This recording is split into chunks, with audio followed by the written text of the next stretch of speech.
The Legend of Zelda: Ocarina of Time and Majora's Mask are very well received games for the Nintendo 64, Nintendo's first 3D console. These games took the classic Zelda that fans loved and added a whole new dimension to them.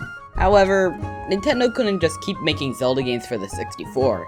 It wasn't as powerful as newer consoles like the PlayStation 2 or the Dead Guy. Heck, it was even more powerful than the consoles of its generation, as the cartridges limited what Nintendo could do. But then, Nintendo did the unthinkable. They made another game system. With this upgrade in power, many expected that we would get a dark, mature, and realistic Zelda. Instead, they got color. They did eventually get what they wanted in 2006, but in 2003, or 2002 if you lived on Nintendo Island, fans got The Legend of Zelda: The Wind Waker. When this game first came out, people got angry because it was too childish. However, as the years went by, people actually realized, oh wait, this game is good. So I'm gonna be playing the video game and tell if it is good or not. So let's get into it. But first, I would like to talk about how this thing came into existence, because that's what I usually do. So let's do that. The game entered development before Majora's Mask was even released. Originally, Nintendo had planned to use more realistic graphics, like those shown in the Space World 2000 demo of the GameCube. However, this didn't stay as the developers wanted to try something new. So they decided to make it colorful and cartoonish. It was also decided the world would be flooded because I thought it would be interesting to see what gameplay concepts they could come up with that. When the game was revealed, fans were split. Some liked that the game looked cartoony, others were filing their complaints at Nintendo about it. Overall, it was really only the looks that people disliked, but people disliked it so hard that people called the game bad just because of it. There was also a pre-order bonus I might as well talk about, being the Ocarina of Time Master Quest. People who pre-ordered the game got Ocarina of Time and the never-before-released Master Quest with it. The Master Quest was just Ocarina of Time, but with some changes to make it harder for players. This is probably the greatest pre-order bonus to ever come with a game in the history of pre-order bonuses. The game was also re-released on the Wii U as a remaster, which is the version I will be playing. Might as well talk about this one for a little. It came out for a very simple reason. When the Wii U was released, Nintendo decided to take older games and put them in HD, and test other things like the lighting. When they realized just how good this game looks in HD, they decided to re-release it as its own game, with many changes from the original to make it the definitive experience. With that out of the way, let's look at this game to see if the hate it got in 2003 was really worth it. The game starts with this intro where it says that in Ocarina of Time, Link fucked up Ganon. But Ganon came back and Link didn't exactly feel like doing anything because he didn't exist anymore in that timeline. Remember, this is the adult timeline after Ocarina of Time shat itself into 3 different ways, so Link doesn't exist here. The game then cuts to Outset Island, where this girl keeps screaming out for you. Turns out it's your sister. From what I can tell, this is probably the first and only time in the series Link has a sibling. Your first task is to interact with your grandma. She gives you some clothes that look like a little bit like another guy in this universe. Who is it? Oh, Tingle! You then go back onto the big tower and get the telescope from Ariel, your sister. You then spy on people like a creep and oh shit, it's a plane. No, it's Superman. No, it's a girl? She falls into a forest. Oh no. You then speak to this guy and he gives a kid a weapon. You know, every time a weapon is given to a kid in a video game, they always end up saving the world. So I'm gonna give my kids a sniper rifle. I'm sure nothing will go wrong. They'll save the world. This game still has the basic attacks you know about. Slashes, jump slashes, all that. But now there's the parry attack. When an enemy starts to attack, pressing the A button allows you to attack them instead, which I think is really cool. The forest has your first encounter with enemies. Well, that was easy. After you commit some homicide, this girl, whose name is Tetra, just leaves.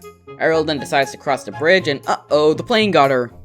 Someone other than a princess getting kidnapped in a Zelda game, I think that's a crime. Link then decides he wants to go save his sister, but first, you need to get a shield. You go speak to Granny and get the hero's shield. According to the game, it's the shield that was used by the legendary hero, but that is a lie. They look nothing alike. With that, you can leave and get bullied by women.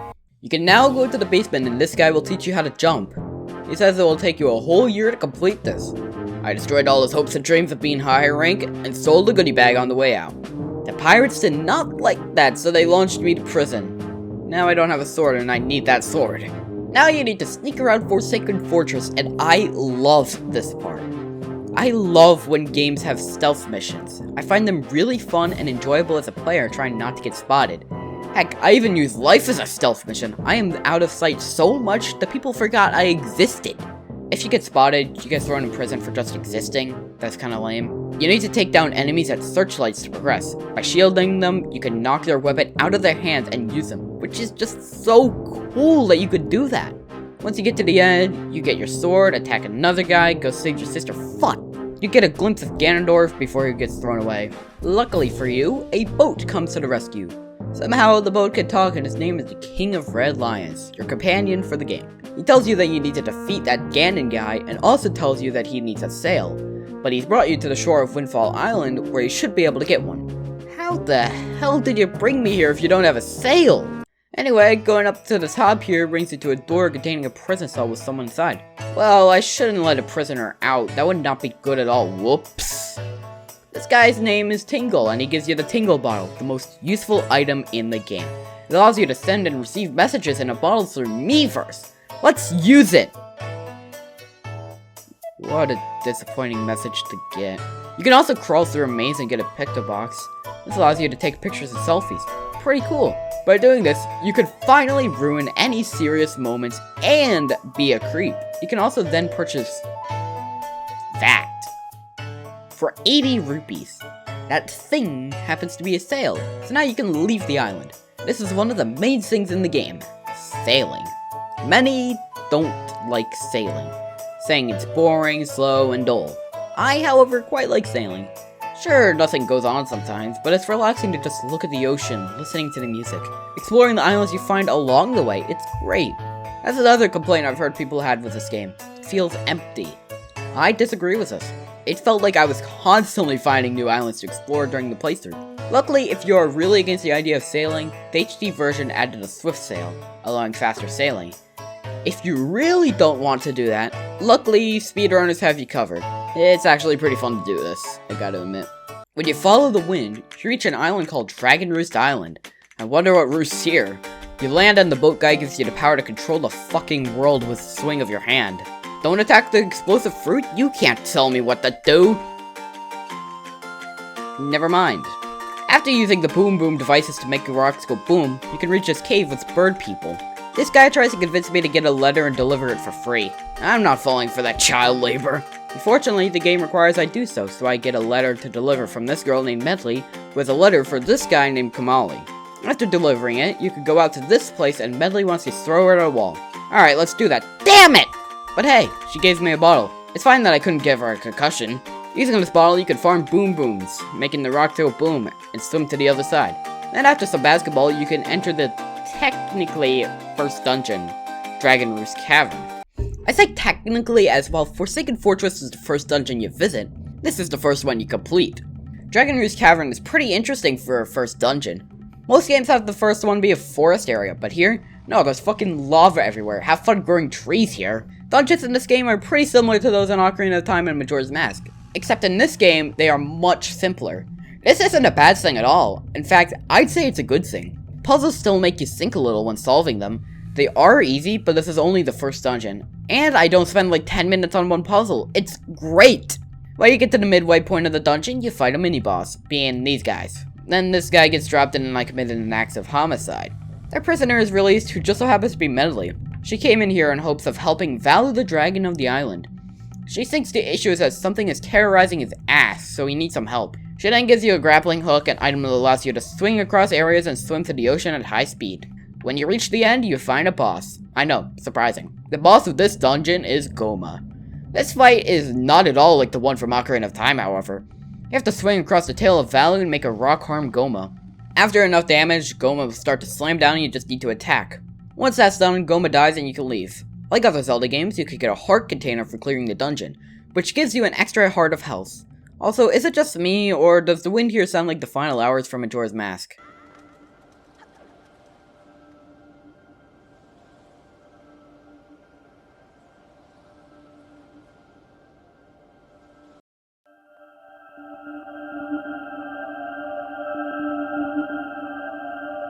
Once you leave, Kamali says his thanks and talks about how he wishes he was as brave as you, and then gives you Din's Pearl. After this, you go behind the island and uh-oh, music! I am now a conductor. This is what you use the Wind Waker for, waking the fucking wind. Then this guy shows up and says that you can now devastate wind patterns. Hooray! After this, you can leave and sail south to Forest Haven. Along the way, this guy stops you and tells you that your map sucks. I tried my best, man, I don't know where the fuck shit is. He fills out a bit more of the map and says if you see any of his friends, feed them and I'll help you by filling out the map and giving you tips. This is actually very useful, as you can learn what the purpose of each island is, and know where the island you want to go to is. Once you arrive at Forest Haven, you climb up avoiding these things before failing to avoid them and getting consumed. Luckily, humans don't taste good. Trust me, other meat tastes better. When you enter the cave here, you find this big tree. He's got some shit growing out of him. You might want to check that out. Kill all the guys, and this guy speaks some language that I have no clue what he is saying. Then introduces himself as the Great Deku Tree. If I were to guess, this is probably the one that sprouted out of the ground in Ocarina of Time. How a tree got from down there to up here, I have no clue. I'm sending my letter to Nintendo asking. He tells you that you are indeed the hero, no fucking way. He gives you the Furore's Pearl. Gotcha! These guys called Koroks need to come down first to perform because of some yearly thing, and of course it's today, that's how video games and movies work. The Korok then comes down and says that one of them, Makar, fell into a forest. Of course, the woods are forbidden, so you need to grab a leaf and fly there. Whee! The Deku Leaf is one of the coolest items in the game. Being able to fly with the wind is fun. This is also where you get magic, and if you run out of magic, no leaf for you. I have no idea how magic applies with wind, but okay, Nintendo. The Forbidden Woods is the next dungeon of the game, and this one is the forest one. The dungeon has these things that you can't kill directly. You have to throw something at them to kill them. That's pretty cool. There's also these things that spit you into the air because, as we've established, humans taste bad. I find it a bit annoying that you have to use the left joystick to move the camera at an angle where you get launched. I keep trying to use the right joystick to do this. One thing I do find annoying is these things right here. You need to use your leaf to blow these to make a platform come near, then blow them again to get to the other side. My problem with them is I keep getting blown over to the wrong side and it's just annoying to do. Also these things. Fuck these things. These are pea hats, and to get rid of them, you blow them and then slash them with your sword. The problem is that they are so annoying to get rid of, and they always get in my way. I just fucking hate them. The mini-boss is this guy. This guy likes to shit on me. Blow him and attack. The item of the dungeon is the boomerang. A nice thing to have. You can target and attack things with it from a distance. It's cool, but I rarely use this thing outside of the dungeon. Lame. The mini-boss for the key is easy. Just two of these guys. The main boss is Kale Demos. The fight is very simple. You have to use your boomerang to make it fall from the ceiling, then attack it. But get out quick before— oh god damn it, what is with everything and wanting to eat me? I don't even taste good. Humans taste like shit. After it dies, Makar thanks you. You go back to the Deku Tree, and Makar and the other Koroks put on a nice performance while you get the Furore's Pearl. There's only one pearl left to obtain, being Nehru's Pearl. Luckily for us, Jabun is nearby, and he has the pearl we need. You go there and uh-oh, he's not there. Luckily for you, Mr. Bird Guy knows that the pirates had been looking for the pearl as well, and headed for Windfall. You head for Windfall, sneak into the bomb shop, and overhear the pirates talking about totally not illegal crimes they did, such as robbery. Luckily, the pirates want to stay the night, and Tetra notices that you are eavesdropping. Pirates decide to stay the night at Windfall, and they don't even kill the witness to their crimes. Like, come on guys. Even I'm smart enough to do that, and I'm dumb as shit! You also overhear a password because these guys are dumb, and you can use that to break into a pirate ship. This guy is stuck here because everyone fucking hates him, I guess, and tells you to do another rope challenge. Easy. He then gives it 10-year-old explosives. What is with people giving 10-year-olds explosives in these games? With these bombs, you could go to Outset Island and use Boom Boom Machine to make Boom Boomable Wall go boom boom. You find Jabun here and he just gives you the pearl. This, I'm a little mixed on. On one hand, it's nice to be able to get something needed for story progress without having to go through a long dungeon while still getting some story, especially considering how quick a dungeon here would be after the last one. On the other hand, however, dungeons are fun, and in every other game I've played in the series, something like this would require a dungeon, and it feels a little lackluster there isn't one. Apparently one was planned but was scrapped due to time constraints, which is unfortunate. I heard the dungeon ideas that were scrapped in this game were reused in future games, but I don't know what dungeon those were, sadly. Once that is done, some areas are marked where you need to put the pearls and make a big triangle. Upon doing so, this large tower just shoots out of the water. How deep is this water? Jesus. Upon entering, you find it is the Tower of the Gods, a place designed to test if someone is the true hero destined to save the world. The first floor starts off with being all about rising and falling water levels, and it gives me bad flashbacks. Luckily, it's tolerable here, as it changes every few seconds, rather than you having to spend like 2 minutes to change it, only to then realize that you didn't change it the right way, and having to change it to a different floor. Once you get to higher floors, however, things start to change. Water is no longer a factor, and the main factor is statues. You have to bring these statues over to the main room to unlock progress. However, partway through, you learn a new song, the Command Melody. This allows you to control certain people and objects. It's fun! This place is a dungeon, so of course it has an item. And what is that item? Well, it is the bow! Oh, yeah! The bow is one of the greatest Zelda items to exist, because it's just so cool. Take a guess as to what it does. It shoots arrows. It did take me a little to realize where the bow aims though. The tip of the arrow on screen is where the arrow is headed. Tripped me up for the first few shots though. The boss of the area is Godan, which is a pretty interesting fight. It's here to be the final test for if you are the hero. Why is it that every Nintendo game has to have a boss which is just detached hands with a head of some kind? You have to shoot the eyes on the hands and then the eyes on the head, then throw a bomb into the thing's mouth. Do it 3 times and then it goes boom and you can ring a bell. Finally, I could go ring-a-ding. You then get dragged down by the water because logic and wait. Is that... No. No, it can't be. Holy shit, it's Hyrule Castle! Hyrule is below the ocean, and things are completely frozen in time. Surrounding Hyrule Castle is this big barrier preventing players from going past it. It's pretty strong and there's no way you will be able to get past... Huh. You solve this puzzle, go down some stairs, and ooh, the Master Sword makes a return! Oh, hell yeah! It also unfreezes Hyrule Castle, so now enemies kind of just walk around now. When you leave the basement, you have to fight off the enemies. Some of the opponents are a bit challenging, and they can do quite a bit of damage and fuck you up when in groups. Now that you committed a mass murder in the castle, you can leave and go back to Forsaken Fortress to beat Ganon. There's this guy now. He's pretty easy. Knock back balls or just slash till he's dead. You can now get the item of the place, the Skull Hammer. It's a lot like the Megaton Hammer from Ocarina of Time, considering it's basically the same. Going through up to where you found your sister, you could get her out, but oh boy, the pirates are here. They end up kidnapping everyone trapped inside themselves, and then the big bird shows up. Run, Link! You then smash his face with a hammer. He didn't like it. Do it more until dead. Now it's time to kill Ganon. Fuck. Apparently the Master Sword has lost its power. How inconvenient. Tetra shows up and tries to beat up Ganon, but fails. It's revealed that Tetra is Princess Zelda, as Ganon's Triforce piece reacts in the presence of Tetra. We then leave, and then Ganon fucking dies. Back in Hyrule, the King of Hyrule reveals himself as not only existing, but as your boat, the King of Red Lions. Holy shit! He then forms the Triforce of Wisdom, and oh hey, look, it's Zelda. Zelda has to stay here because it's safer. You leave, time for more dungeons. Next goal, warp to this place and a fairy pops out and gives you fire and ice arrows while also hitting on Link. What the fuck? Freeze this place, kill some guys, power bracelets. These allow you to pick up the big boy rocks. Burn this place, go down a slide, iron boots. Oh hell yeah! Like an Ocarina of Time, these weigh you down, making movement slower, but you also don't get pushed around.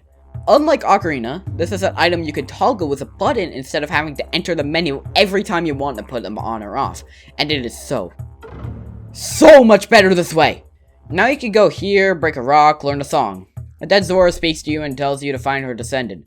Go to Dragon Roost, play the song medley, she dies. She then wakes up and tells you to head back to the island from before. Play the song, enter, and welcome to the Earth Temple. The Earth Temple is my favorite dungeon in the game. It's a neat theme, but it doesn't feel Earth-like. It has nothing to do with the Earth. It's more about light, like in the Spirit Temple of Ocarina of Time, with a dark atmosphere like the Shadow Temple. I love how the game uses the reflection of light in such a way with using medley to reflect light, and using the dungeon item, the Mirror Shield. With this, you can reflect light. I love it. The boss of this dungeon is a bit lame though. It's this big fat Poe named Jalhala, and you just shine light, spikes attack until dead. The fight is alright, it's just not really my favorite. You then play the song, leave medley behind, giving you an upgrade to your sword. There's only one dungeon left in this game. I know, not many. I'll talk about it later. To get there, you need to go to this place and this daddy guy tells you, "Hey mate, I'm dead. Please find a Korok." You need to go to Forest Haven, get the plant guy, and you can compose some music, then enter the place. You ever wonder why the bird is the sage of the Earth Temple and the plant is the sage of the Wind Temple? Nintendo must have been high as shit to make such a decision. This temple has a neat concept. Wind in the Wind Waker. Honestly, I'm surprised there isn't a water temple for the third time in a series. This place has everything. Wind, puzzles, abduction. Near the beginning, Makar gets kidnapped and you need to rescue him. Luckily, this place is home to a classic item. The good old hookshot. With this thing, you could hook things. Who would have thunk to think that? I could also kill P-Hats much easier. It's fucking incredible. I fucking hate those guys. Once you get to the end, you fight a boss. Holy shit, a revolution is upon us. The boss is Mulgara, and I love this fight. It's challenging, you use the hookshot, consumption of children, and the music. Oh boy, the music. Many people say this is their favorite track in the game. I'll let you guys have a listen.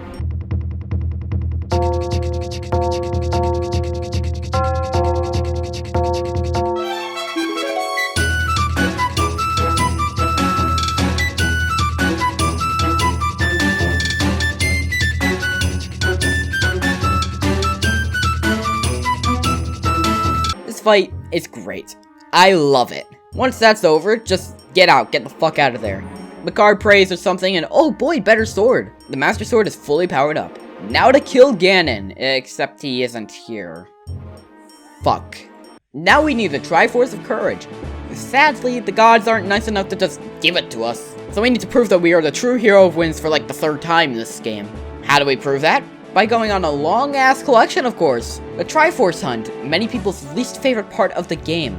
Personally, I don't mind the Triforce Hunt. Sure, it feels like padding the game, and it's a long collection, but I can deal with it. If it weren't for this quest, this game would be like 5 or 6 hours, assuming you know what you're doing. Way too short to just beat it. Also, while this is a long collection, let's be honest, every moment that isn't part of the main story in a Zelda game is basically that. It's just that this time, it's required to beat the game. The only reason why this quest is the way it is because the devs wanted more dungeons, which you would have to beat to assemble the Triforce, but didn't have the time, which is unfortunate. 3 of these Triforce pieces are found in the form of treasure shards, which you have to get deciphered by Tingle for the low cost of 398 rupees. What a bargain. They're just regular treasure shards, nothing special. Once you do collect all the pieces, flex to the gods that you have a cool triangle and they let you enter Hyrule. Go to the basement and fuck! I hate when I say hi to girls and they just fade away into the light. Happens all the time. I beat up some guys, wave around my sword, and bye-bye barrier. Ganon's castle, you got 4 doors. Pick how you get fucked over. Each door leads to some puzzles themed around what you saw in all the dungeons, except Tower of the Gods. I guess Ganondorf just hates the gods or something. At the end, you refight each of the bosses, which I find really cool that you get to do that. And you can do it infinitely if you want to. After that, you find a maze. Hit Phantom Ganon once and follow where the handle points. I wonder how many kids in the early 2000s didn't get that and thought you need to memorize to pass. After beating up a ghost-like thing, open the chest and receive the light arrows. These arrows are overpowered as fuck. They instantly kill pretty much everything in the game. It's ridiculous. After killing more enemies, enter the big door and Ganon talks about how the gods suck and he becomes a puppet. The fight is simple. Cut the strings, shoot the tail with a light arrow. After 3 hits, he's dead. Oh, what the fuck? Phase 2, use the water to see where he lands and shoot the tail. Phase 3, he's a snake now. Spin and attack his head to stop him, shoot tail. This fight is actually pretty challenging and it's brought me a lot of damage trying to beat it. Once that's done, climb to the top and enter the last door. Ganondorf talks about how he wants Hyrule to be his, beats up a kid, nothing crazy here, wishes on a Triforce, but what the fuck? How did the kid get up here? How did Link get up here? There isn't a door or staircase he could have gone to get to the top. What the hell, Nintendo? You then battle Ganondorf. Zelda shoots him with light arrows to stun him, attack when you can. You can also parry him to do damage and stun him a little. After a few hits, Ganondorf slaps a little girl. Oh man, he's gonna get cancelled on Twitter! Also, where did the king go? He just vanished. Why couldn't I vanish as well? Zelda gets up, reflects an arrow off my shield, and Ganondorf dies to a stab of the forehead. That must hurt. He turns to stone, and the king decides to start existing again and says that he must stay here as he is bound to Hyrule and fucking drowns. Nintendo, what the fuck? The credits roll and Link decides to leave to the sea and find new land. He doesn't even bring Ariel with him. His whole journey was about saving her before he had to defeat Ganondorf. And now, he just abandons her. What the hell, Link? So now that I've done what I usually do and did a somewhat deep look in the game's story, now it's time for some general thoughts.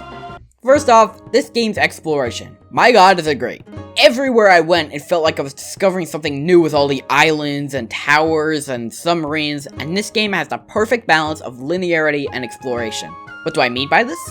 If you want to just get through the game, go through the story and beat it, the game tells you exactly where to go, so you don't waste time doing things that aren't required. At the same time, there are plenty of places to explore and play minigames to get prizes, which is also great. The game is also a lot easier than Ocarina of Time or Majora's Mask, but I wouldn't say that's a bad thing again.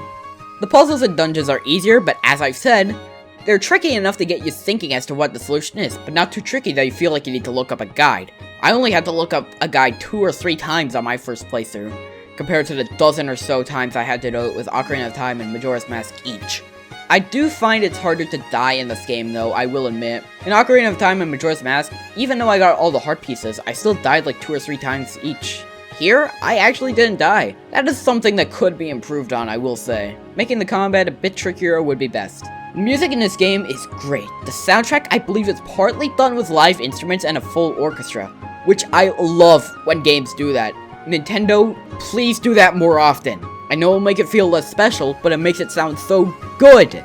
The characters are all really cool. The pirates are neat, Link isn't just saving the princess. Ganondorf feels very fleshed out as a character, the dungeons are some of the best in the series. The game does feel a little short, and I would have preferred more dungeons over the Triforce quest, but that was because of time constraints, so it's understandable. I love this game's art style. It looks really pretty and the colors just pop, especially with the lighting on the HD version. I did notice some frame drops while playing, which is strange as the GameCube version didn't have as many issues from what I've heard, but, you know, it's whatever. They don't intrude on gameplay too much, it's fine, I can put up with them. So now that I've covered that, where would I rank this? Currently, I'd say it's at the top. I enjoyed my time with this game more than I did with Ocarina of Time or Majora's Mask. While those games are incredible experiences, I'll never deny that. I feel like Wind Waker did things better. I prefer the dark tones of Majora's Mask though, I like that. But this game can get dark when it wants to. Child kidnapping, grandma feeling ill, the king dying at the end, Nintendo can really fuck with you when they want. This game is an incredible experience and one that you guys out there should definitely play if you have the opportunity to. If you can't, play on Wii U as it is the definitive version. But then again, Wii U. I really hope that this game gets brought over to the Switch. It would be great. But that's it. Thanks for watching.